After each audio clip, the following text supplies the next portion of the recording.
everybody, it's Miss V. Hope you had a wonderful long weekend and that you're ready to start another week in forensics class. Now today we're going to be starting our brand new unit of forensic anthropology. And this is probably going to be the last unit that we cover before the school year ends. So I really want to encourage you, if you do have any missing assignments or classwork that you need to get in, I'm really trying to encourage you guys to get it done maybe within this next week or so, just so that we can start off this unit on a fresh foot and you don't have to worry about those assignments piling up. Now, tomorrow is going to be a catch-up day, so you can use your time wisely to try and get some of those missing assignments in if you need to. But let's get back to the topic at hand that we're going to be discussing today, forensic anthropology. Now, you probably see the skeleton up here, so you're like, okay, I know it has something to do with bones, but what does anthropology really mean? Now, I hate to break it to you, but we're not going to be spending the next month talking about a fancy clothing store you can find in Polo Park Mall. Just a coincidence that it has the same name. Now, anthropology is actually the study of us, humans, both past and present. So it can be a really big topic. Now, there's a lot of different sections to anthropology. You can study the social and cultural aspects of it, seeing how culture and societies from around the world function. You can also look at past societies, and this is a section of anthropology called archaeology. You might know this from watching any Indiana Jones movies, right? This is usually the study of ancient societies based on the materials that they've left behind. Another one is linguistics and the study of human language, both how humans communicate in present day as well as many, many years ago. However, the topic we're going to be focusing on is forensic anthropology. And what makes this different is forensic anthropology is a type of anthropology that specializes in the changes and variations in the human skeleton for the purpose of legal inquiry. So these are anthropology questions that are based around crime scenes or maybe around skeletons that were found many years ago in international, scandals or situations, like finding soldiers from wars many, many years ago and trying to identify those bodies and give their families some peace. There's many different examples. Now, a forensic anthropologist may provide basic information of skeletonized or badly decomposed remains. So they're usually only called in when a body cannot be identified anymore by its facial features, its skin tone, its hair. All of those things have kind of decomposed away, and what we're left with is that skeleton. And there are a few basic things that we can still figure out with just those bone remains. Okay, an example is, first, we need to be able to see if it's human or non-human remains. After that, we can also figure out how many individuals are present. So in situations where someone may come across a mass grave, you can figure out how many individuals were actually buried there. Now, from a skeleton, you can also determine an age range of when that person died. Were they 6 years old or were they 60 years old? There's a very big difference in the size and the shape of those bones. You can also figure out that skeleton's gender, or that individual's gender, and their ancestry. So you can typically figure out or get a very good guess as to what race that individual was, as well as an approximate height. Now, sometimes you can also use a skeleton to figure out how that person passed on. So you can usually narrow it down to a disease, if they passed away naturally, or if there are different broken bones, or maybe you can see a weapon that is, embedded into the skeleton, you can figure out if force was used in their death. Now, by the end of this unit, you will be able to do a number of things. You're going to be able to distinguish a male from a female skeleton. give a possible age range if you're given a sample skeleton, not a real one. You're going to be able to estimate an individual's height after examining unknown remains from certain bones. You'll also be able to determine differences in skull features among three major racial categories. And our last one is you'll be able to describe livor mortis, rigor mortis, and algor mortis, which we'll be talking about in a little while. But first, we really have to talk about the human skeleton, right? What are these bones and why do we have them? Okay? In order to go into anthropology, we first have to understand the basics of the human skeleton. Now, there are 106 bones in an adult human. Kind of a crazy number. And now, you may be wondering, okay, well, why do we need all of these bones? They do have a very important purpose to our body, and several different purposes, actually. Now, obviously, especially if you're sitting and listening to this, it provides a structure and rigidity. If I didn't have any bones, I would be a puddle of goo right now, and I wouldn't be able to walk or run or do any of the important things that I need to do. It also protects soft tissue and organs. Now, your skull is a really good example of this. It protects that really awesome brain of yours. Same with your ribs are a really important structure that helps to protect your heart and your lungs. It also serves as an attachment point for many muscles. So, this is what your leg muscles are attaching to so they can actually move your body the way that it needs to in order to run. It also produces blood cells. Now, this is something that people, know a little less of. So your bone marrow, which is inside your bone in the very middle, actually produces your blood cells. So it's very important because blood is also essential for life.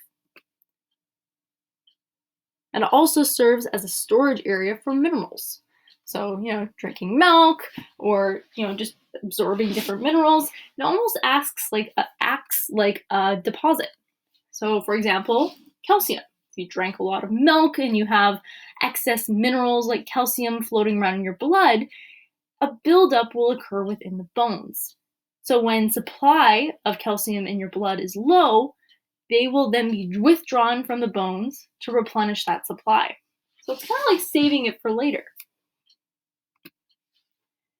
Now, your bones can also detoxify your body by removing heavy metals or other foreign elements from the blood. It stores them and releases them slowly for excretion. And by doing this, it's able to lessen its effects on your nervous system. A lot of heavy metals do have some pretty nasty effects on your nervous system. So your bones are able to try and withstand that effect. Then again, if you do have too many heavy metals in your system, it will negatively affect you. So they're trying to do their best. But this is also a lesser known function of your bones. Now, the study of bones is actually called osteology. Now, osteo always refers to bone, and ology always refers to study of, right? If you heard osteoporosis, you may not know what that means, but because it starts with osteo, it has something to do with bones. Now, humans and animals have very different skeletal structures. Now, if I look at a cat, right, you're never going to confuse that with a human. However, you may confuse a human for a dog if you're not professionally trained in osteology. And similarly, there's other structures that can also be easily confused. Humans and chimpanzees do look very different. However, the structure is very similar, but the shape is different. Now, an expert in osteology can tell the difference by just visually looking at these bones. Sometimes it can be very difficult to differentiate smaller bones, right? If I had maybe one rib off of this dog here, it'd be difficult to differentiate it between a dog and a cat. But through looking through microscopes, we are able to look at their cellular structure and distinguish between that dog and cat bone. Another thing we have to think about is bone structure. What are your bones actually made out of? They're not actually solid like many people believe. Now, this is going to be in an activity that you're going to be working on the next couple of days. So you're going to see this here, but you're also going to see it somewhere else. So the very middle of our bone is actually that bone marrow, right? This is where it makes all of our red blood cells. Around that, you actually have this stringy, like almost like spongy bone, okay? And then the very, very outside, you have the compact bone, the hard stuff. That is what you typically think of when you think of a bone.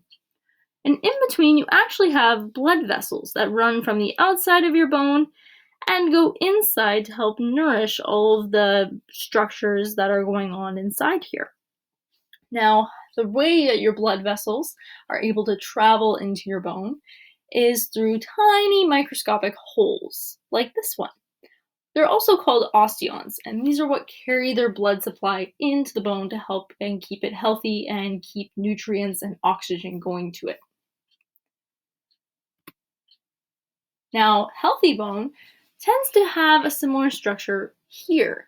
You can see that it's very densely packed, but it still has that honeycomb kind of look to it. And this is a good example of unhealthy bone. This would show that maybe the individual had osteoporosis or some other bone degenerative disease. Another thing that you can tell from bones is the amount of exercise that someone was doing. So exercise works on bones much like it works on muscles by making them stronger. Because bone is a living tissue, it changes in response to the forces placed upon it. When you exercise regularly, your bone adapts to building more cells and becoming more dense. So you naturally see a little bit more of a density to your bones. Well, you don't see it, but you can see it through a CT. And if you start to load your bones less with exercise and stuff and weight, they waste away. And these effects are fairly dramatic. Okay? Your bone starts out naturally like a round circle, and after a while, that shin ridge becomes more pronounced until you finally end up with almost a teardrop shape. However, this can quickly degenerate as we use less exercise in our bodies, and eventually your bones will start forming a different shape. Now, astronauts can also experience this, not just people who are not exercising. Astronauts lose up to 1% of their leg bone mass per month while in space. And this is from lack of use. Also, people with spinal cord injuries lose up to half of their shin bone mass after they experience this incident. And this is just from lack of use. So the shape of the bone is very important in strength, and activity or inactivity can drastically change the shape. So this is something that you can also use to help tell that story of that human's life. Now, the last thing we're going to talk about today is bone classification. There are 4 categories that bones can be classified as. It can be long, short, flat, or irregular. So long bones are longer than they are wide. So this would include your arm, leg, hands, and feet. Anything that is longer than it is wide. And this is a good example right here. The short bones are approximately as long as they are wide, so you can almost think of it like a little cube. And this is a good example of a wrist or an ankle bone. So this ankle bone right here is a rough square cube kind of shape. It's just about as wide as it is tall or long, so that makes it a good example of a short bone. The flat bones are flat and enclose soft organs. So they include most bones in the skull, the scapula, which is the shoulder bone, your sternum, hip bone, or your ribs. These are all very flat and are usually helping to protect some type of important organ. And the last one is irregular bones. And funnily enough, irregular bones are irregularly shaped. They include the vertebrae and some other bones that are found in the skull. But even just looking at the vertebrae, right, these are what are in your spinal column and help you to, move up and down with your spine. These have a very interesting shape and don't really follow the normal rules for bones. So that's why they're in the irregular category. All right, everybody. Now I will be posting a skeletal system activity that you're going to be working on for the next couple of days. So you can feel free to get started on that because there are some very good overlapping points between today's video and the activity. Or you can wait until Thursday. Hope you're having a great day, everybody. Goodbye.